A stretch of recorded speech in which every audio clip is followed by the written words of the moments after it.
Baik,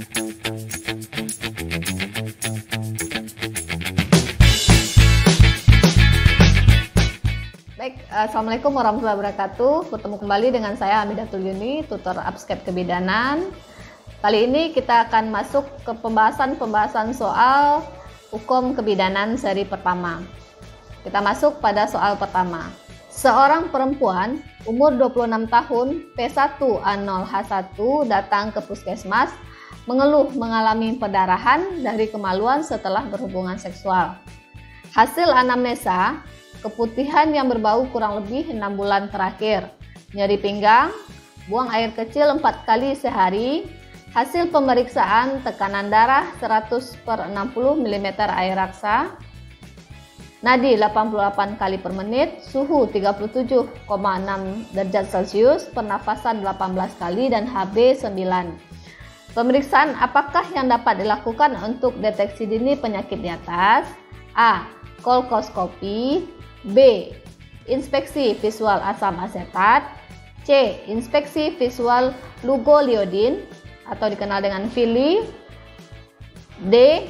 Papa Nicolau smear atau dikenal dengan pap smear. Dan E. Pemeriksaan RNA. Nah, mari kita lihat kira-kira apa data fokus pada soal ini. Yang pertama, pasien perdarahan setelah berhubungan seksual. Nah, ini menjadi petunjuk awal ya. Istilah ini biasanya dikenal dengan postcoital bleeding. Nah, ini merupakan arah untuk menegakkan atau menjadi petunjuk untuk menegakkan diagnosa kanker serviks ya. Jadi kira-kira kemungkinan ini adalah kanker serviks. Nah, tapi kita perlu pemeriksaan lebih lanjut. Nah, untuk tanda-tanda berikutnya, pasien nyeri pinggang, kemudian BAK 4 kali sehari. Nah, ini merupakan hal yang tidak wajar ya. Buang air kecil dalam sehari itu tidak kurang dari 7 kali seharusnya. Nah, ini masuk ke dalam kategori oligouria. Nah, kemudian pemeriksaan lain, HB pasien 9. Nah, pada HB pasien 9 ini masuk ke dalam kategori anemia sedang. Nah, apalagi petunjuknya kita lihat.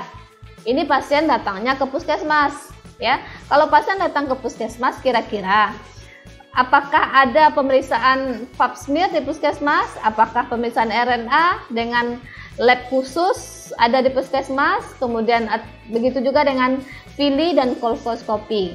Nah, jadi pemeriksaan yang dilakukan untuk screening awal kanker serviks di puskesmas adalah B. Inspeksi visual asam asetat. Baik, kita masuk pada pembahasan soal nomor 2. Seorang bayi perempuan umur 3 bulan dibawa ibunya ke puskesmas untuk dilakukan imunisasi.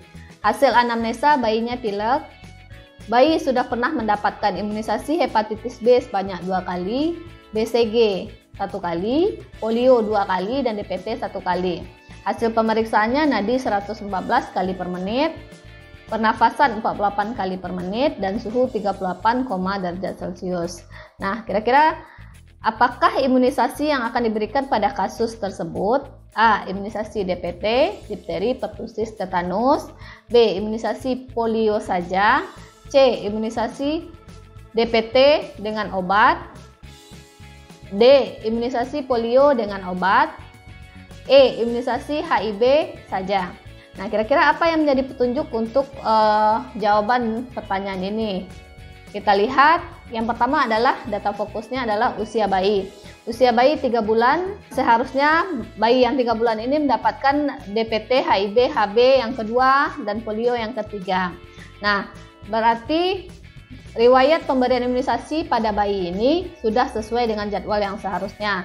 Namun pada saat keadaan yang usia 3 bulan ini, ada bayinya mengalami pilek, kemudian suhu 38 derajat Celcius. Pada bayi dengan keadaan demam seperti ini merupakan hal yang kontraindikasi untuk diberikan vaksin DPT, karena vaksin DPT yang ada beredar di puskesmas atau di pemerintahan itu akan menyebabkan bayinya demam setelah diberikan imunisasi ini. Perlu kita ketahui, imunisasi DPT, HB, dan AIB merupakan imunisasi yang combo. Maksud artinya combo itu dalam satu kali pemberian itu sudah ada kandungan dari vaksin DPT, HB, dan HIV. Jadi kita tidak bisa memisahkan antara DPT, HB ataupun HIV-nya. Berarti yang bisa kita berikan apa? Yaitu imunisasi polio saja, ya. Jadi jawabannya adalah B, imunisasi polio saja. Baik, kita masuk pada pembahasan soal nomor 3. Seorang bayi perempuan lahir 6 jam yang lalu di puskesmas. Hasil pemeriksaan bayi tampak kuning pada bagian muka dan bagian atas bayi. Suhu 36,8 derajat Celcius. Pernafasan 40 kali per menit, nadi 120 kali per menit, dan keadaan umum bayi sedang. Apakah asuhan yang diberikan pada kasus tersebut? A. Memberikan ASI. B. Menyiapkan rujukan. C. Memberikan bayi cairan dextrose. D. Memberikan bayi ASI dan air gula. E. Membedung bayi dengan selimut. Nah, kira-kira kasus ini kasus yang fisiologis atau patologis? Nah, kita lihat ya. Kira-kira apa jawabannya, adik-adik? Kita lihat data fokus dari soal nomor 3 ini.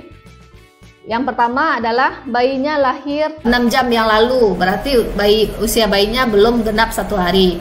Nah, atau belum cukup 24 jam. Kemudian bayinya tampak kuning, ya. Dua petunjuk ini kira-kira mengarah kemana, ya? Mengarah ke keadaan ikterus atau bayinya kuning. Ikterus itu terdiri dari 2 macam, ikterus yang patologis dan fisiologis. Kalau ikterus yang muncul pada 24 jam pertama kelahiran, itu masuk ke dalam ikterus yang patologis. Nah, ini perlu perawatan yang lebih intensif lagi. Berbeda dengan ikterus yang muncul pada hari kedua dan sampai hari ke-14, ya. Nah, itu ikterus yang fisiologis. Kalau ikterus fisiologis, kita bisa menganjurkan pasien untuk memberikan ASI kepada bayinya. Kemudian, kalau air gula kita tidak boleh memberikan bayi, ya. Karena bayi harus kita upayakan untuk ASI eksklusif. Kemudian membedung bayi dengan selimut. Nah, membedung bayi dengan selimut ini adalah hal yang wajar kita berikan kepada bayi yang baru lahir untuk mencegah bayi agar tidak terjadi hipotermi. Untuk opsi jawaban C, memberikan cairan dextrose. Pada kasus ini tidak perlu ada pemberian cairan infus karena bayi tidak dalam keadaan darurat ataupun gawat.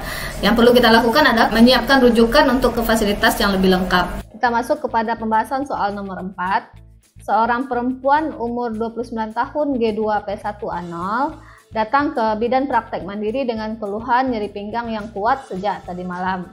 Hasil anamnesa keluar lendir bercampur darah dan terasa ingin meneran. Hasil pemeriksaan tekanan darah 120/80 mm air raksa, nadi 80 kali per menit, pernafasan 23 kali per menit, suhu 37 derajat Celcius, his 4 kali dalam 10 menit selama 45 detik, DJJ 130 kali per menit, pemeriksaan dalam pembukaan 10 cm atau pembukaan lengkap, ketuban masih utuh, kepala sudah di dasar panggul. Apakah tindakan bidan selanjutnya pada kasus tersebut? A. Pimpin ibu meneran. B. Lakukan amniotomi. C. Persiapkan alat-alat persalinan. D. Persiapkan obat-obatan uterotonika. E. Anjurkan ibu miring ke kiri. Kira-kira apa jawabannya, adik-adik? Baik, kita lihat data fokusnya ya. Untuk soal nomor 4 ini, data fokusnya yang pertama, nyeri pinggang yang kuat sejak tadi malam. Kemudian keluar lendir bercampur darah, itu adalah tanda-tanda akan bersalin. Kemudian ada juga terasa perasaan ingin meneran ya. Pada pemeriksaan fisik ya, hisnya 4 kali dalam 10 menit selama 45 detik. Berarti hisnya sudah pada intensitas kuat. Arsirannya pada patograf sudah berwarna hitam. Kemudian DJJ normal ya, pembukaan lengkap, ketuban masih utuh. Kepala sudah berada di dasar panggul. Dari data subjektif dan data objektif semuanya pasien berada dalam kondisi yang normal ya. Pada saat kondisi yang normal ini kira-kira apa yang akan kita lakukan? Apakah kita langsung memimpin ibu meneran? Atau persiapkan alat-alat persalinan ya. Nah, ini juga menjadi catatan kita juga. Jika pada pasien yang datang sudah pada pembukaan lengkap, tentu kita kadang-kadang tidak bisa mempersiapkan alat-alat persalinan lagi. Jadi langkah kita adalah sebagai bidan di setiap hari tentu kita lakukan sterilisasi alat, mempersiapkan jika ada datang pasien yang seperti ini. Pasien datang dalam pembukaan lengkap. Kalau pasiennya datang dalam pembukaan masih pembukaan 4, itu masih bisa kita mempersiapkan alat dan alat-alat persalinan ataupun obat-obat persalinan. Nah, jadi kita di BPM itu tentu sudah siap partuset yang sudah steril. Sehingga jawaban C dan D ini kita eliminasi dan kita lanjut kepada jawaban E, ya.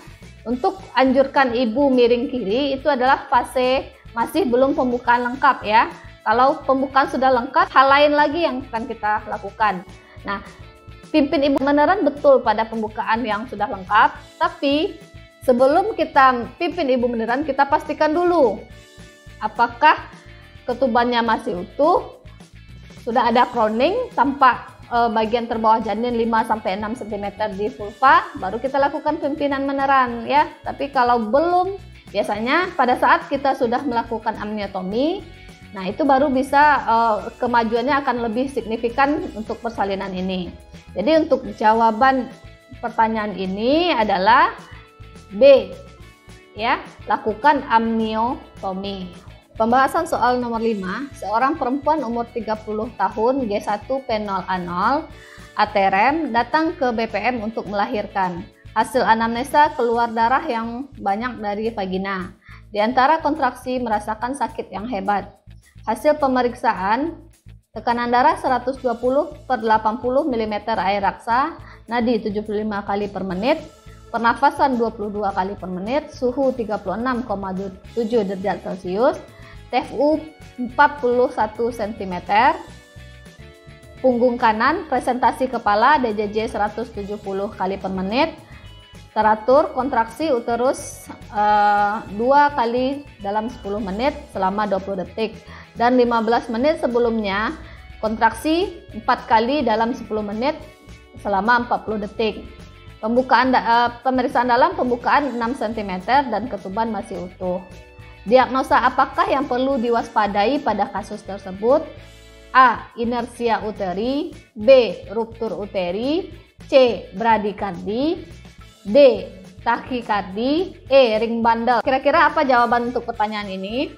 Kita lihat data fokusnya pada kasus ini. Yang pertama yaitu hasil anamnesa pasien, ya. Keluar darah yang banyak dari vagina dan di antara kontraksi tetap merasakan sakit, ya. Biasanya yang pasien mau melahirkan itu sakit pada saat akan kontraksi, ya. Namun pada keadaan ini di luar his atau di luar kontraksi pasien tetap merasakan sakit yang hebat. Kemudian TFU tinggi fundus uteri 41 cm. Nah, ini 41 cm perlu tanda tanya apakah bayinya besar atau bagaimana, ya. Kemudian punggung kanan, presentasi kepala, ya. DJJ-nya juga sudah berada di atas kewajaran. DJJ normal adalah 120 sampai 160 kali per menit. Nah, kontraksi uterus awalnya itu adalah 4 kali dalam 10 menit selama 40 detik. Kemudian 15 menit berikutnya menurun menjadi 2 kali dalam 10 menit selama 20 detik. Nah, ini menunjukkan penurunan kontraksi uterus, ya. Ketuban utuh dan pembukaan 6 cm. Nah, kira-kira dari data tersebut apa yang menjadi jawaban atau diagnosa apakah yang perlu diwaspadai? Ini kan tanda-tanda yang cukup bahaya. Kira-kira seperti apa? Apakah inersia uteri, ya, melemahnya kontraksi otot rahim, B. Ruptur uteri. Ruptur uteri yaitu robeknya rahim, ya. C. Bradikardi, menurunnya nadi. Kemudian D. Takikardi, meningkatnya jumlah frekuensi nadi. Dan ring bundle, ya. Ring bundle itu terbentuknya pada segmen bawah rahim. Ring bundle itu yang menentukan mengarah-arah kepada ruptur uteri. Jadi jawabannya adalah B. Ruptur uteri. Kenapa tidak inersia uteri? Kenapa tidak bradikardi? Kenapa tidak takikardi ataupun ring bundle? Karena inersia uteri, takikardi ataupun ring bundle itu merupakan tanda-tanda akan terjadinya ruptur uteri, ya, robekan rahim. Nah, robekan rahim ini perlu kita tangani dengan cepat, diwaspadai. Kalau seandainya tidak ditangani dengan cepat, bisa menyebabkan kematian ibu ataupun kematian janin nantinya. Kita lanjut pada soal nomor 6. Seorang perempuan umur 34 tahun, G3 P2A0, hamil 16 minggu, datang ke BPM dengan keluhan kepala sering terasa berat. Hasil anamnesa tidurnya cukup, pekerjaan rumah dibantu oleh suami. Hasil pemeriksaan tekanan darah 160/110 mm air raksa, nadi 76 kali per menit, pernafasan 22 kali per menit, suhu 36,7 derajat Celcius, TFU pertengahan pusat dengan pinggir atas sifisis normal ya, DJJ 124 kali per menit dan teratur, protein urin negatif ya. Kira-kira diagnosa apakah yang tepat pada kasus tersebut? A. Hipertensi kronik ya. B. Preeklamsi ringan. C. Preeklamsi berat. D. Eklamsia. E. Superimpos preeklamsi ya. Oke, kita lihat pembahasan dari soal nomor 6. Kira-kira data fokusnya apa saja? Yang pertama yaitu pasien hamil 16 minggu ya. Kemudian kepala sering terasa berat, hasil anamnesa tidurnya cukup ya. Kemudian data fokus lainnya adalah tekanan darah 160/110 mm air raksa. Kemudian ditambah lagi data fokusnya protein urin negatif ya. Pasien hamil 16 minggu, kepala sering terasa berat, tekanan darah 160/110 mm air raksa dan protein urin negatif. Apakah pasien dikategorikan hipertensi kronik? Ya, hipertensi kronik adalah hipertensi yang berlangsung pada usia kehamilan kecil dari 20 minggu, ya.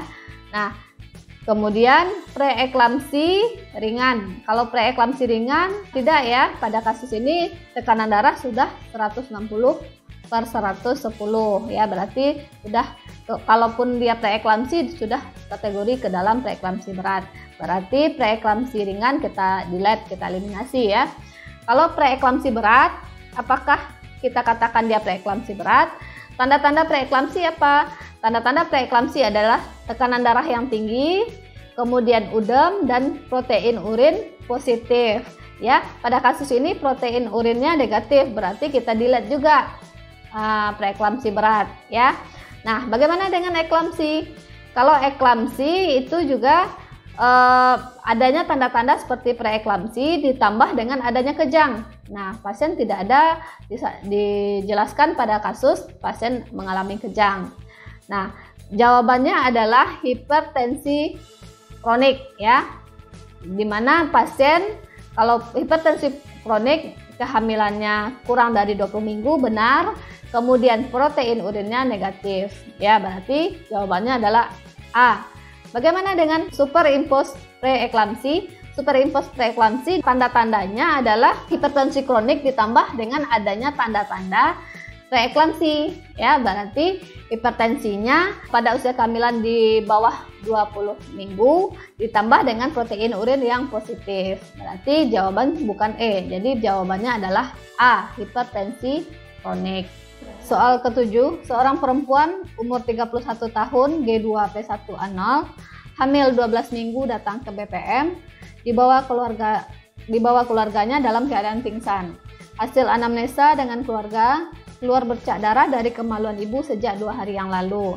Hasil pemeriksaan, tekanan darah 100/60 mm air raksa, nadi 82 kali per menit, pernafasan 22 kali per menit, suhu 36,5 derajat Celcius, TFU 5 jari di atas simfisis, nyeri hebat perut bawah pasien ya. Apa tindakan bidan pada kasus tersebut? A. Melakukan inspekulo. B. Melakukan pemeriksaan dengan kertas lakmus. C. Merujuk pasien ke rumah sakit. D. Memberikan oksigen. E. Meminta inform consent pada keluarga. Nah, kira-kira apa jawabannya? Mari kita lihat data fokusnya. Untuk data fokus soal nomor 7 ya. Yang pertama adalah pingsan. Ibunya pingsan, kemudian keluar bercak darah dari kemaluan sejak 2 hari yang lalu. ya. Ditambah pada saat palpasi ibu merasakan nyeri hebat perut bawahnya. Nah, pada keadaan ini yang menjadi petunjuk adalah pada kalimat yang di arsir merah tersebut. Nah, kira-kira diagnosa pada kasus tersebut apa? Nah, diagnosanya adalah pasien dalam keadaan kehamilan ektopik terganggu ya.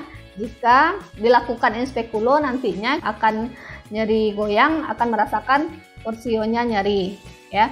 Jadi untuk kasus seperti ini dia datang ke BPM, bidan di BPM tidak memiliki kompetensi untuk menangani kasus KET atau kehamilan ektopik terganggu. Jadi apa tindakan bidan? Apakah tetap melakukan inspekulo, melakukan pemeriksaan dengan kertas lakmus? Apa guna kertas lakmus? Kertas lakmus gunanya untuk melihat, memastikan cairan ketuban itu apakah cairan ketuban atau tidak. Itu digunakan pada pasien dengan tanda-tanda ketuban pecah dini, bukan pada pasien dengan perdarahan seperti ini. Kemudian apakah kita perlu merujuknya pasien ke rumah sakit? Ya, memberikan oksigen, meminta info konsen pada keluarga. Nah, untuk option E, kita tidak perlu meminta info konsen pada keluarga karena kita tidak memberikan tindakan apapun, ya. Jadi pada saat kita memeriksa ini, kita langsung membawa pasien, merujuk pasien ke rumah sakit karena kita tidak memiliki kewenangan ataupun kompetensi dalam menangani kehamilan ektopik terganggu. Nah, perlukah kita memberikan oksigen? Nah, kita lihat pada pernafasan pasien dia tidak bermasalah, jadi kita tidak perlu memberikan oksigen pada pasien. Kita masuk pada soal nomor 8. Seorang perempuan umur 29 tahun, G3P2A0, hamil 20 minggu, datang ke puskesmas dengan keluhan keputihan berbau. Hasil anamnesa, ibu tetap bekerja sebagai wanita tunasusila selama hamil. Hasil pemeriksaan, tekanan darah 100/60 mm air raksa, nadi 82 kali per menit, pernafasan 22 kali per menit, suhu 36,5 derajat Celcius. TFU 3 jari di bawah pusat. Tampak lesi dan permukaan berjonjot tajam seperti kutil di daerah vagina. Setelah dilakukan beberapa terapi, terlihat regresi dari sebelumnya. Apa kemungkinan metode persalinan pada kasus tersebut? A. Partus per vaginam, B. Partus per abdominal, C. Ekstraksi vakum, D. Ekstraksi forceps, E. Induksi persalinan. Untuk pembahasan soal nomor 8 ini, kita lihat data fokus. Ibu hamil 20 minggu, kemudian ada keputihan berbau, bekerja sebagai wanita tunasusila, ya. Kemudian pada pemeriksaan inspekulo tampak lesi dan permukaan berjonjot tajam seperti kutil. Nah, ini merupakan diagnosa infeksi menular seksual jenis kondiloma acuminata. Nah, untuk pasien dengan infeksi menular seksual selama kehamilan, khusus dengan kasus kondiloma acuminata ini, karena masih usia kehamilannya masih 20 minggu, kita lakukan terapi dan dilihat apakah ada kemunduran dari permukaan berjonjot tadi atau tanda-tanda infeksi menular seksual tadi. Nah, pada kasus ini, pasien setelah dilakukan beberapa kali terapi terlihat regresi, artinya kemunduran dari sebelumnya. Berarti pasien ini tanda-tanda infeksinya tadi sudah mulai hilang sedikit-sedikit. Karena hamilnya masih 20 minggu, kemungkinan masih ada sekitar 20 minggu lagi lebih kurang. Itu masih bisa pasien untuk dilakukan partus per vaginam atau persalinan per vaginam. Kita masuk pada soal ke-9. Seorang perempuan umur 23 tahun postpartum minggu ketiga datang ke BPM dengan keluhan payudara sakit di sebelah kiri. Hasil anamnesa nyeri setiap kali menyusui.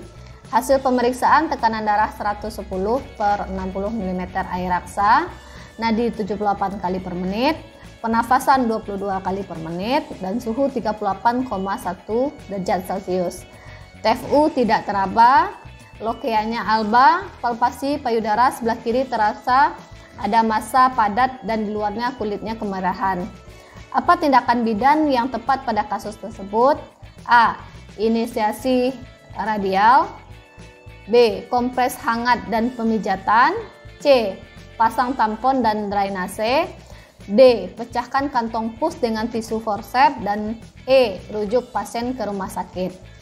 Nah, untuk menjawab pertanyaan ini kita lihat kira-kira apa data fokusnya, kita tentukan diagnosanya, baru kita bisa menentukan tindakan yang akan dilakukan. Kita lihat data fokusnya. Pasien ini adalah pasien postpartum minggu ketiga, ya. Kemudian ibu merasakan payudaranya sakit dan nyeri pada saat menyusui. Ini adalah masalah, ya. Kemudian terasa ada massa padat dan di luarnya kulit kemerahan. Nah, yang menjadi petunjuk pada kasus ini ada massa padat dan kulitnya kemerahan. Kemudian satu lagi adalah suhu 38,1 derajat Celcius. Berarti ibunya mengalami demam, kemudian payudaranya bengkak, ya. Kemudian terasa ada massa padat, ya. Berarti infeksi pada mamai ibu atau mastitis. Nah, kalau mastitis biasa itu tanpa adanya terasa massa padat di payudara. Ya, tapi ini terasa ada massa padat. Jadi kira-kira apa diagnosa kasus ini? Diagnosa kasus ini adalah abses payudara. Nah, apa tindakan kita pada kasus tersebut? Kalau seandainya abses payudara, tentu harus dirujuk pasien ke rumah sakit untuk ditangani oleh dokter bedah, ya, bukan dokter objin, tapi dokter bedah. Nah, kita lihat masing-masing option. Inisiasi radial ini adalah dilakukan pada saat di rumah sakit oleh dokter bedah, bukan di BPM, ya.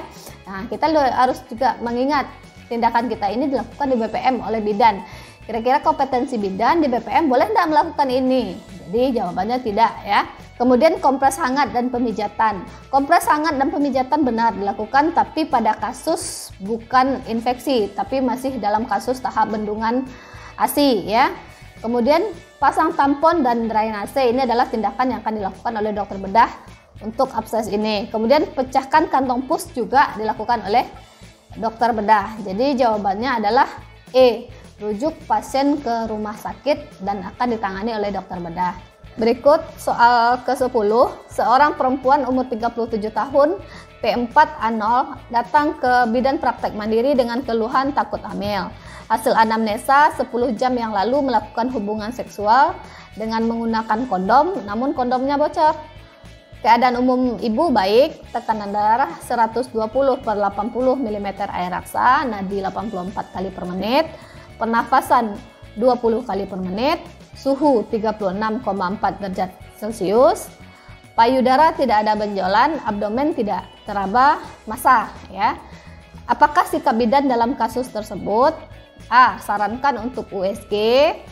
B. Lakukan periksa urin HCG. C.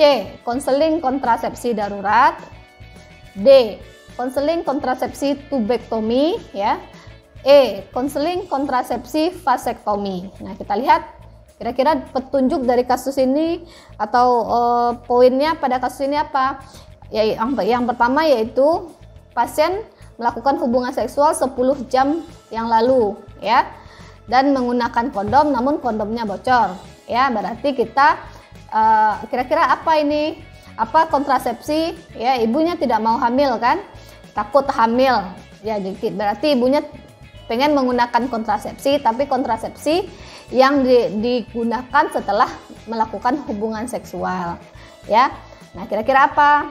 Apakah kita menyarankan untuk USG? USG untuk kasus ini tidak diperlukan. Kemudian lakukan periksa urin HCG. Nah, periksa urin HCG bisa saja dilakukan, tapi untuk kasus ini ibunya melakukan hubungan seksual dalam 24 jam terakhir.